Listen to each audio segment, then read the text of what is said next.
Ever wonder if your bones can actually get infected? We're diving into osteomyelitis, a really serious bone infection. Sounds crazy, right? But yeah, they absolutely can. Let's get into how this actually happens. So, osteomyelitis is an infection inside the bone. It's pretty rare and usually starts from an injury. The main cause? A bacteria called Staphylococcus aureus. It's often harmless on your skin, but not in your bones. Okay, so who really needs to watch out for this? Well, some people are definitely more at risk. Kids are more at risk, and so are people with weaker immune systems or those who've just had surgery. And get this, it comes in two main forms. Knowing the difference between them is super important. Think of acute as a sudden, intense attack. Chronic is more of a long, drawn-out battle. That chronic form is especially tough. It often gets stuck in this really frustrating, repeating cycle. Pus builds inside the bone, then drains out, giving some relief. But then it all starts over again.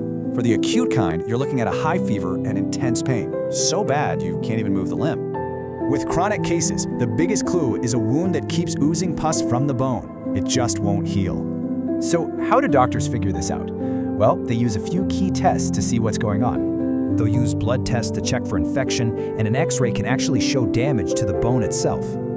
Okay, let's talk treatment. And this is key. The plan is totally different depending on the type. For acute cases, the main weapon is strong IV antibiotics. Sometimes surgery is needed to drain pus, too. But with chronic infections, antibiotics alone just won't cut it. Surgery is pretty much always needed.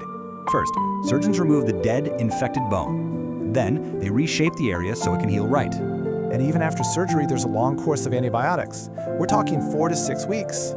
And you really don't want to ignore this. Leaving it untreated can cause some major, lifelong problems. You could be looking at weakened bones, joint damage, and even growth issues in kids. It's no joke. So how can you prevent this from happening in the first place? Let's take a look.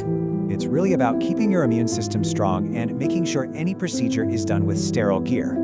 Knowing all this is half the battle. So what's your next step for protecting your own bone health?